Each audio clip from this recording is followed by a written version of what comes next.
कौन बनेगा नेता। नगर निगम के चुनाव पास आने वाले थे। पूरे कानपुर शहर में टिकट को लेकर मारामारी शुरू थी, लेकिन सबसे ज्यादा चर्चा में वार्ड नंबर 40 की सीट थी। वो इसलिए क्योंकि इस बार वहां की सीट महिला के लिए आरक्षित थी। अब सवाल ये था कि चुनाव लड़ेगा कौन।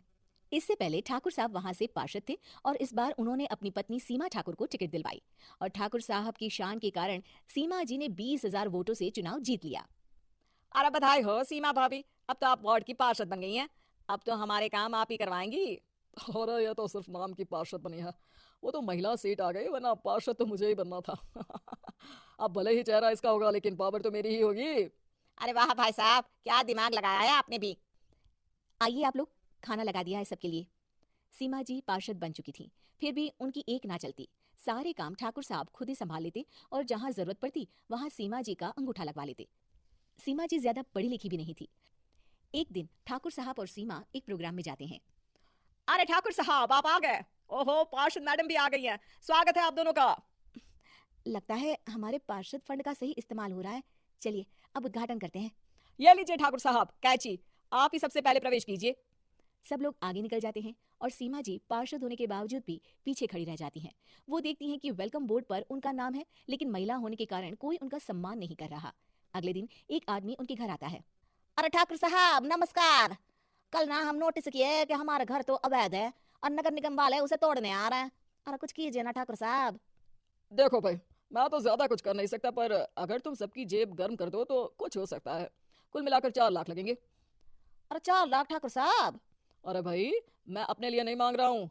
दरोगा है, इंजीनियर बाबू है, बड़े साहब है, सबको देना पड़ता है ना थोड़ा थोड़ा। बोलो है मंजूर?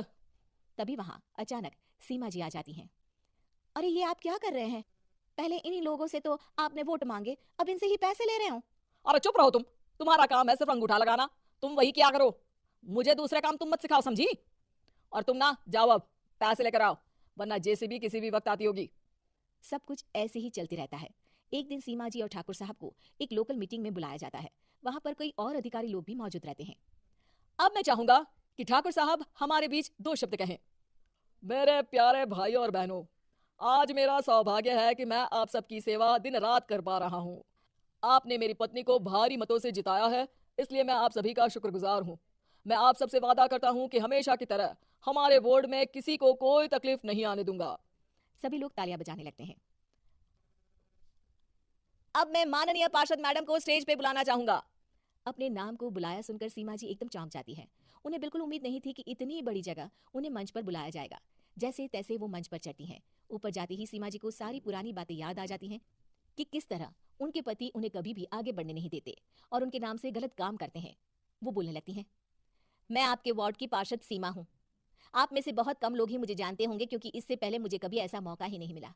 सारे मौके मेरे पार्षद पति यानी आपके ठाकुर साहब ही लेते रहे, लेकिन आज ये मौका मुझे मिला है तो मैं इसे ऐसे ही नहीं जाने दूंगी। मैं आपको ये बताना चाहती हूँ कि आपके ठाकुर साहब मेरे नाम की आड़ में गैर कानूनी काम करते हैं, जिस पर अंगूठों के निशान मेरे होते थे। इसीलिए मैं अपनी गलती मानती हूँ और आज अपने पद से इस्तीफा देती हूँ, ताकि आगे से कोई गलत काम ना हो पाए। अब फैसला आप सबके हाथ में है कि आप हमें क्या सजा देना चाहते हैं। सीमा जी की बातें सुनकर ठाकुर साहब के चेहरे का रंग उड़ जाता है और वो शर्म से मुंह नीचा करके वहां से चले जाते हैं और पद से इस्तीफा देकर ही सही सीमा जी अपने आप में आत्मविश्वास महसूस करती हैं।